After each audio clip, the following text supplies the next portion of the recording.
Hey everyone, it is Saturday, October 15th. Ballots went out earlier this week. If you live in Huntington Beach, you've heard a whole lot about sign vandalism, and it makes you wonder who's doing the vandalism. Someone said on one of the posts I saw online that a candidate wouldn't possibly do this, or their campaign wouldn't possibly do this, and it's not my place to say that they would or not, but there are definitely supporters that the candidates know that would do something like that.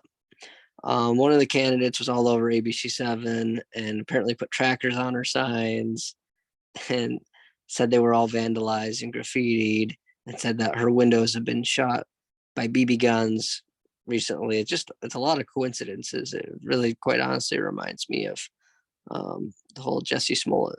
But that's just me. We should question everything. I'm not saying anyone's guilty of anything, but we should definitely look into it.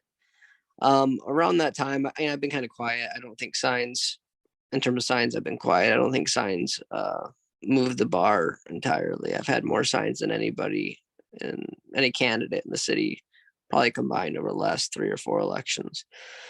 So for me to talk about them, it's kind of, talking about a potential coincidence.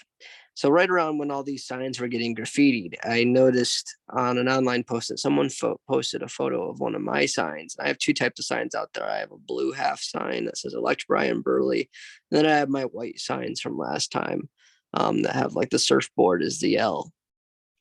And here I can share what happened to my signs the same day. It wasn't graffitied, but it was this very interesting, sophisticated, I might even say, somebody decided to go to either a FedEx or to their home HP printer, type out Trader, print it out, cut it out, and plaster it on my signs, probably tape it.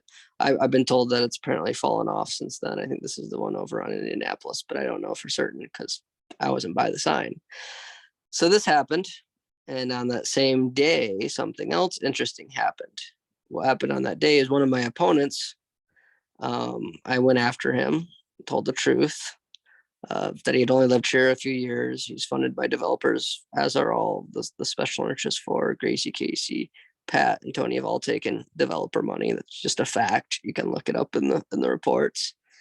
But my sign magically got covered by this sign, and you can see it because it says elect, and it's very clearly covered. Pretty interesting stuff. And we have another example of that. I had my white signs. I don't know if I'll be able to play this here because it's a video and I'm on my phone. But I have white signs over on Bolsa where I'll attach it in the post, where a Tony Strickland sign has magically been plastered over it. And I called because the HBPD said, hey, you can't vandalize or alter signs. So I gave him a call and I said, well, what am I supposed to do if they attach their sign to mine? Because it's illegal to remove a sign. I said, well, you can't remove it. Like, so my sign's just stuck behind this guy's sign. They're like, yeah, call code enforcement, call the city clerk. Pretty much what they're trying to do is get me or one of my supporters to go over there, cut their sign to get mine out and say, hey, he's violating the rules. It's pretty sketchy. It shows awful character, to be completely honest. We ran a clean campaign. We told the truth about other people. Everything's researchable. But it's bringing me to a greater point is why is no one asking who's doing this? It seems like a coincidence that everybody else's signs have gotten graffitied and mine have this very sophisticated person out there that really hates my guts, typing it out on their computer, printing it out, and plastering it on there. And then just coincidentally, another one of the candidates who's all over ABC7 and talking about how she's putting trackers on her signs. She's also getting her windows shot out, not by a real gun, by a BB gun. It seems very convenient. Sounds very Jussie Smollett to me. It's crazy times we live in. So we should be questioning this. People have Ring doorbells. Shouldn't be that hard to find out who's doing all this, but it's pretty clear who covered up my signs in the very least. And if they're willing to do that, and if people are graffitiing things at the same time that mine are getting plastered, might be the same person.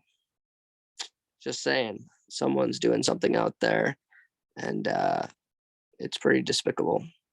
Don't care about the signs necessarily. It's more about the ethics of it, and that someone would take time out of their day to try to prove a point like that.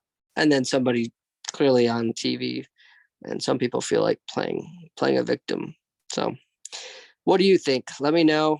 I'm going to keep fighting for our city, Surf City, and anyone who doesn't like that, I guess you can do whatever you want to my signs. I'm just more interested in who's doing it. Thank you. Hope everyone's doing well.